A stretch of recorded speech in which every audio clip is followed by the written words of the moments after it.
NATO membership not included in mineral deal. Zelensky announces a coalition of the willing military command meeting and why Putin's envoy to visit Washington for meeting with Wittkov. The latest news next. Russian presidential envoy for international cooperation Kirill Dmitriev will visit Washington this week for a meeting with Steve Wittkov, U.S. President Donald Trump's special envoy to the Middle East, reported by CNN, citing sources. About details, according to CNN, this meeting will take place to discuss strengthening relations between the two countries. CNN added that Dmitriev's visit would be the first by a Russian official to Washington for talks since Russia's full-scale invasion of Ukraine in 2022, and marks another step in the noticeable warming of relations between the two countries following Trump's return to office. Dmitriev is a close advisor to Putin and visited Riyadh, Saudi Arabia in February with other Russian officials to begin discussions on a settlement to end the war in Ukraine. He had also worked with Wittkov on securing the release of American teacher Mark Fogel, which Trump's administration welcomed as a gesture of goodwill. Ukrainian President Volodymyr Zelensky has stated that there is no NATO issue in the mineral deal with the United States, nor has there ever been. Reported by Zelensky at a joint press conference with the German Foreign Minister Annalena Baerbock in Kiev on the 1st of April, as reported by Interfax Ukraine. Quote, "As for this agreement and the NATO issue, there is no NATO issue in this agreement, nor has there ever been." Zelensky noted that lawyers from both sides are working on a new draft of the agreement.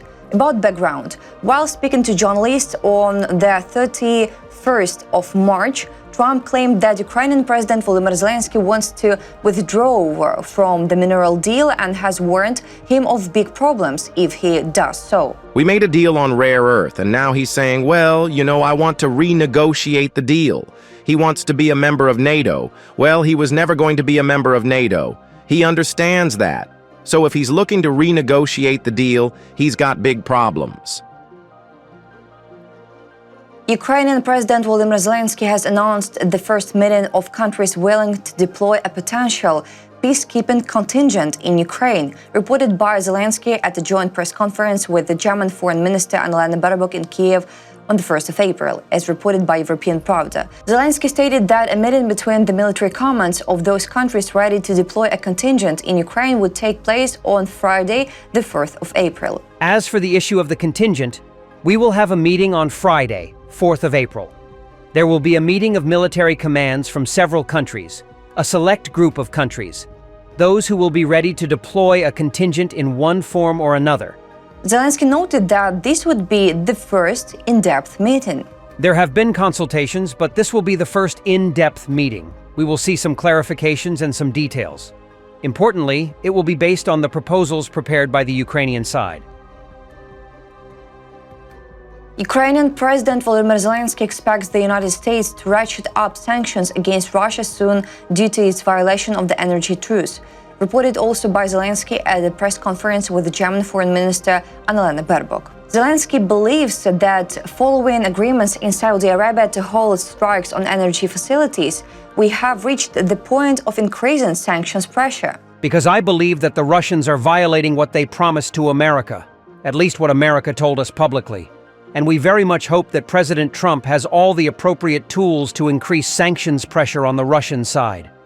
Zelensky stated that Kyiv has presented the US with evidence at various levels of Russia's violations of agreements not to target the energy sector with missiles, adding, "We see that America is gradually beginning to acknowledge this." We'd like this to extend beyond communication between our sides. We would like to see significant progress. Words alone are not enough for us, with all due respect to our strategic partners. Sanctions are very significant to us. Zelensky. Over the past 24 hours, Russian forces have dropped nearly 50 guided aerial bombs on Sumy region and launched drone strikes on Kharkiv and Odessa regions.